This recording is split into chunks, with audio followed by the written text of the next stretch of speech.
Ezra Levant here in beautiful downtown Portland, Oregon. What a luxurious summer day. The beautiful Willamette River behind me. You can see there's cruising ferries, people jogging. I don't know if you can hear, but a bit behind me there's an outdoor band playing. What a great city, except it's one of the most woke Democrat cities in America, and like so many cities on the left, they have a problem with crime. Now, some of it is just garden variety crime, but some of it is political crime, and I'm referring in particular to Antifa, the so-called anti-fascist group that's actually quite fascist in its tactics. What I mean by that is in cities like Portland and Seattle, and even in places like New York City these days, there is a political will carried out by Antifa that is reminiscent, I hate to say it, of Hitler's brown shirts. I'm not saying that Antifa will necessarily lead to death camps like Nazism did, but they are the street muscle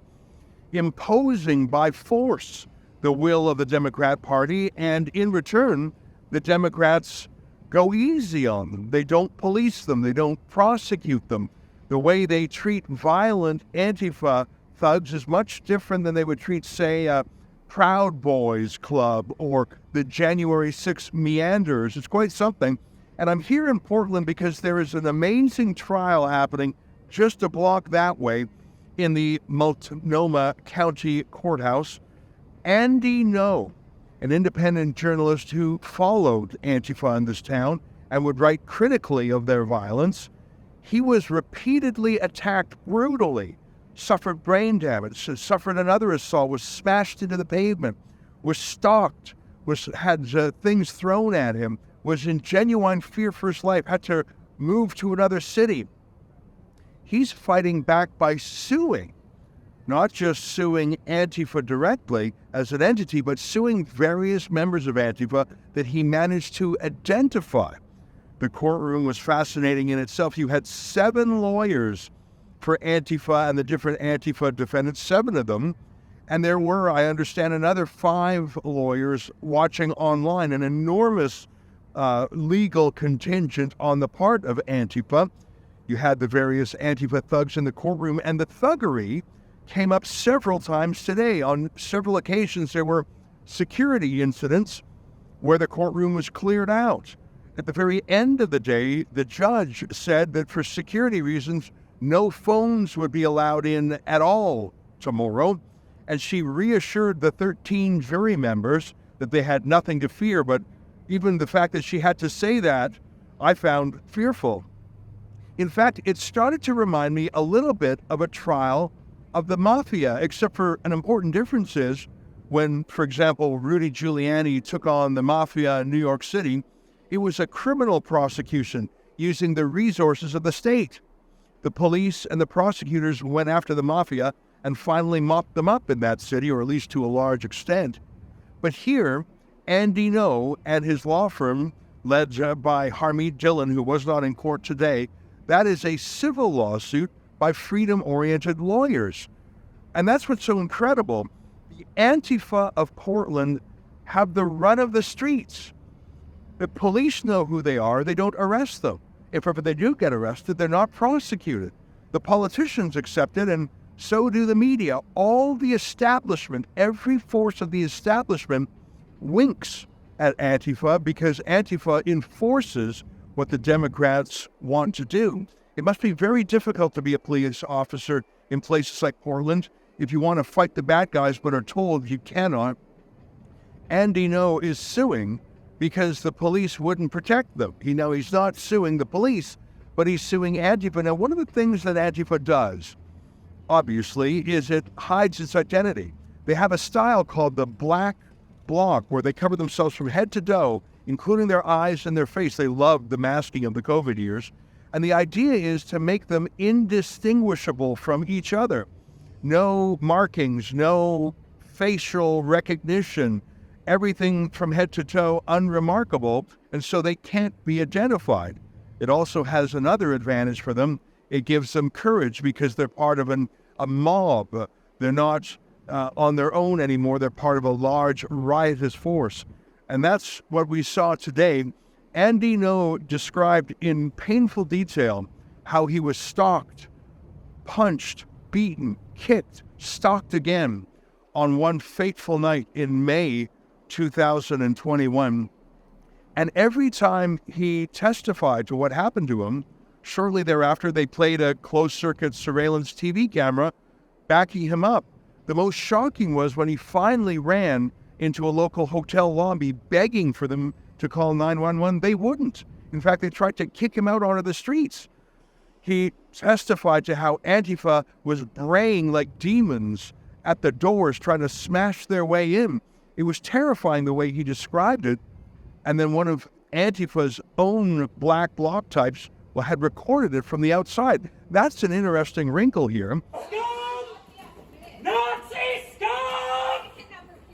You see my face, Andy? Andy, you see my face? You see my f***ing face? Where the fuck is he? No! Where is he? Yeah! Yeah!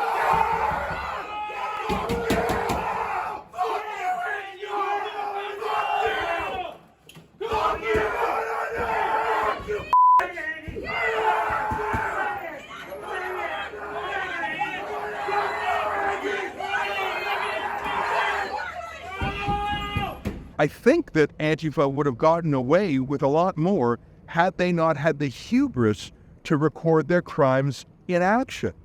They're very tech savvy and very social media savvy, and they love to organize online and boast online of what they're doing. Andy Ngo collected a lot of those tweets of them praising themselves for terrorizing him, and that has been led in evidence. This is my short report today. This trial continues tomorrow, and it likely will be extended because there are so many breaks, including for security reasons. And that reminds me of the mafia trials too, doesn't it? Let me close with an interesting wrinkle. Obviously, Andy Ngo is suing for the assault on him and the intentional infliction of distress on him, but he's also doing something that I think is quite innovative. He's suing under America's RICO statutes, and you've probably heard of that phrase before, RICO statute. It's an acronym. It stands for Racketeer Influenced Corrupt Organizations, and it was a law made to go after them all, because if they couldn't quite prove everyone's involvement because there was secrecy and cutouts and vagueness, no one would talk to anyone except for through an intermediary. The RICO laws allowed people to be convicted if they were part of a criminal organization, even if the whole organization itself could not be fleshed out.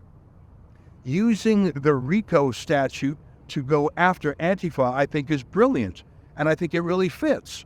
And I think it must be terrifying to be on the jury and to have the judge say, hey, guys, don't you worry, everything's going to be fine. I'm sure the judge didn't mean to terrorize the jury, but I found that terrifying.